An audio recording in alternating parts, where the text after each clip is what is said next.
Welcome to Champlain United Methodist Church and our virtual Good Friday service.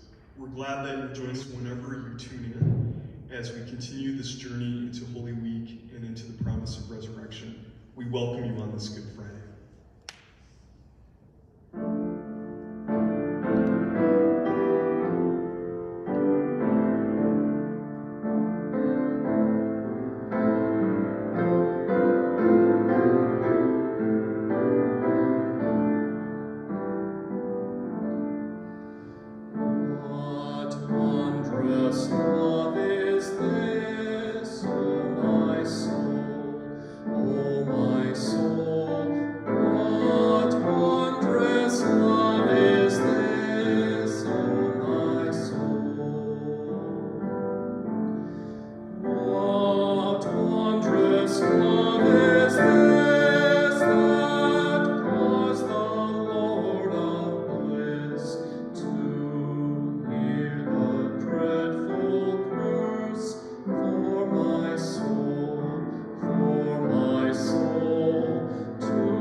A reading from the Gospel of John.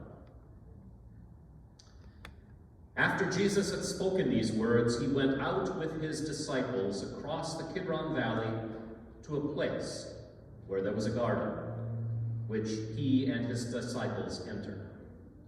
Now Judas, who betrayed him, also knew the place, because Jesus often met there with his disciples. So Judas brought a detachment of soldiers together with police from the chief priests and the Pharisees, and they came there with lanterns and torches and weapons. Then Jesus, knowing all that was to happen to him, came forward and asked them, "Whom are you looking for?" They answered, "Jesus of Nazareth." Jesus replied, "I am he." Judas, who betrayed him, was standing with them. When Jesus said this to them, when Jesus said to them, "I am he," they stepped back and fell to the ground. Again he asked them, "Whom are you looking for?" And they said, "Jesus of Nazareth." Jesus answered, "I told you that I am he. So if you are looking for me, let these men go." This was to fulfill the word that he had spoken. "I did not lose a single one of those whom you gave me." Then Simon Peter, who had a sword, drew it, struck the high priest's slave, and cut off his right ear. The slave's name was Malchus. Jesus said to Peter, "Put your sword back into its sheath. Am I not to drink the cup that the Father has given me?" So the soldiers, their officer, and the Jewish police arrested Jesus and bound him. First, they took him to Annas, who was the father-in-law of Caiaphas, the high priest that year. Caiaphas was the one who had advised the Jews that it was better to have one person die for the people. Simon Peter and another disciple followed Jesus. Since that disciple was known to the high priest, he went with Jesus into the courtyard of the high priest. But Peter was standing outside at the gate. So the other disciple, who was known to the high priest, went out, spoke to the woman who guarded the gate, and brought Peter in. The woman said to Peter, "You are not also one of this man's disciples, are you?" He said, I am not. Now the slaves and the police had made a charcoal fire because it was cold, and they were standing around it and warming themselves. Peter also was standing with them, warming himself. Then the high priest questioned Jesus about his disciples and about his teaching. Jesus answered, I have spoken openly in the world. I have always taught in synagogues and in the temple, where all the Jews come together. I have said nothing in secret. Why do you ask me? Ask those who heard what I said to them. They know what I said. When he had said this, one of the police standing nearby struck Jesus on the face, saying, Is that how you answer the high priest? Jesus answered, If I have spoken wrongly, testify to the wrong. But if I have spoken rightly, why do you strike me? Then Annas sent him bound to Caiaphas, the high priest. Now Simon Peter was standing and warming himself. They asked him, You are not also one of the disciples, are you? He denied it and said, I am not. One of the slaves of the high priest, a relative of the man whose ear Peter had cut off, asked, Did I not see you in the garden with him? Again, Peter denied it, and at that moment the cock crowed. Then they took Jesus from Caiaphas to Pilate's headquarters. It was early in the morning. They themselves did not enter the headquarters so as to avoid ritual defilement and to be able to eat the Passover. So Pilate went out to them and said, What accusation do you bring against this man?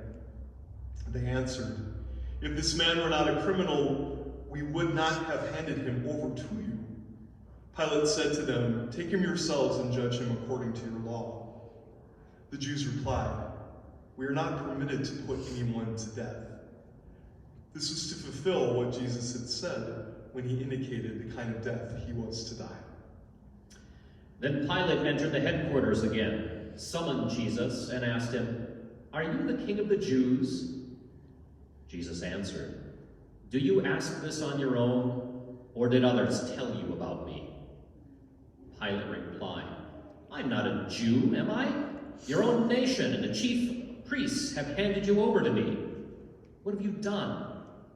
Jesus answered, My kingdom is not from this world. If my kingdom were from this world, my followers would be fighting to keep me from being handed over to the Jews. But as it is, my kingdom is not from here. Pilate asked him, So you are a king? Jesus answered, You say I am a king.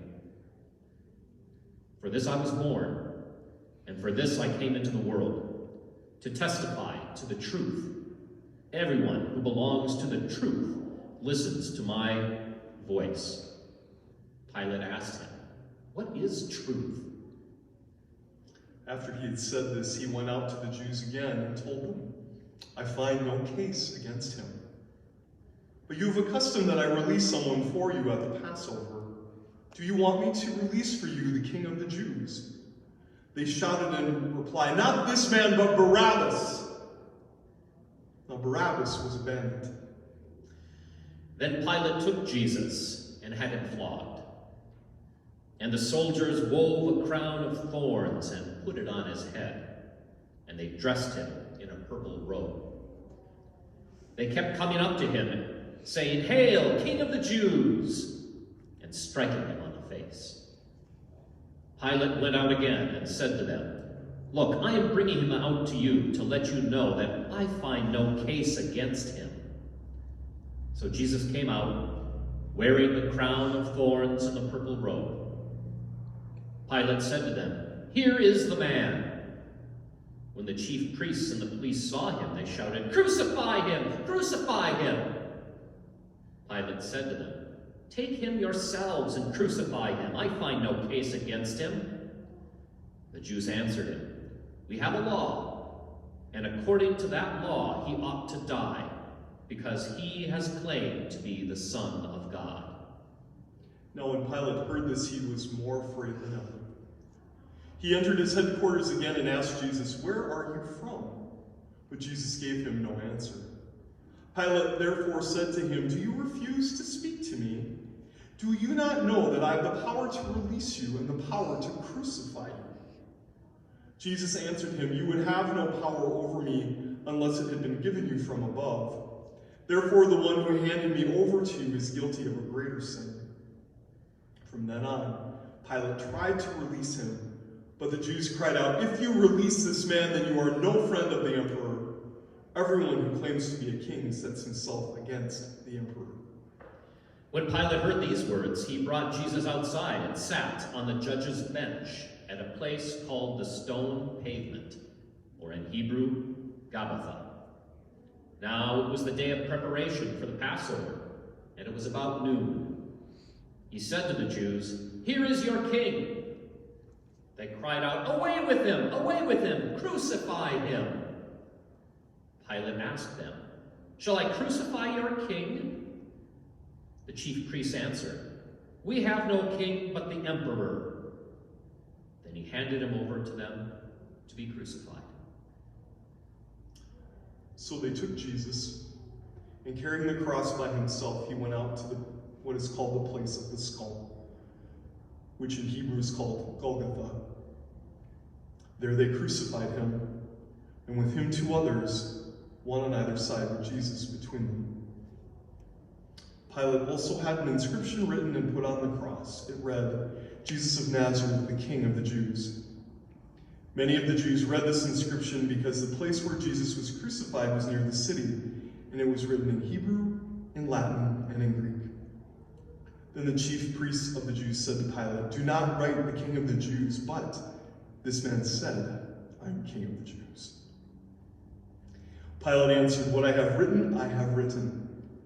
When the soldiers had crucified Jesus, they took his clothes and divided them into 4 parts, one for each soldier. They also took his tunic. Now the tunic was seamless, woven in one piece from the top. So they said to one another, "Let us not tear it, but cast lots for it, to see who will get it." This was to fulfill what the scripture says. They divided my clothes among themselves, and for my clothing they cast lots. And that is what the soldiers did. Meanwhile, standing near the cross of Jesus were his mother, and his mother's sister, Mary, the wife of Cleopas, and Mary Magdalene. When Jesus saw his mother and the disciple whom he loved standing beside her, he said to his mother, "Woman, here is your son." Then he said to the disciple, "Here is your mother." And from that hour the disciple took her into his own home. After this, when Jesus knew that all was now finished, he said, in order to fulfill the scripture, "I am thirsty." A jar full of sour wine was standing there, so they put a sponge full of the wine on a branch of hyssop and held it to his mouth. When Jesus had received the wine, he said, "It is finished."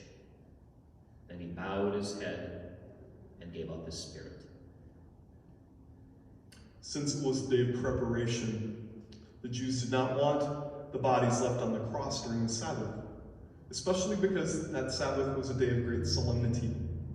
So they asked Pilate to have the legs of the crucified men broken and the bodies removed. Then the soldiers came and broke the legs of the first and of the other who had been crucified with him. But when they came to Jesus and saw that he was already dead, they did not break his legs. Instead, one of the soldiers pierced his side with a spear, and at once blood and water came out. He who saw this has testified so that you also may believe. His testimony is true, and he knows that he tells the truth. These things occurred so that the scripture might be fulfilled, "None of his bones shall be broken." And again, another passage of scripture says, "They will look upon the one whom they have pierced." After these things, Joseph of Arimathea, who was a disciple of Jesus, though a secret one because of his fear of the Jews, asked Pilate to let him take away the body of Jesus. Pilate gave him permission, so he came and removed the body. Nicodemus, who had first come to Jesus by night, also came, bringing a mixture of myrrh and aloes, weighing about 100 pounds. They took the body of Jesus and wrapped it with spices and linen cloths, according to the burial custom of the Jews. Now there was a garden in the place where he was crucified, and in the garden there was a new tomb in which no one had ever been laid. And so, because of the Jewish day of preparation, and the tomb was nearby, they laid Jesus there.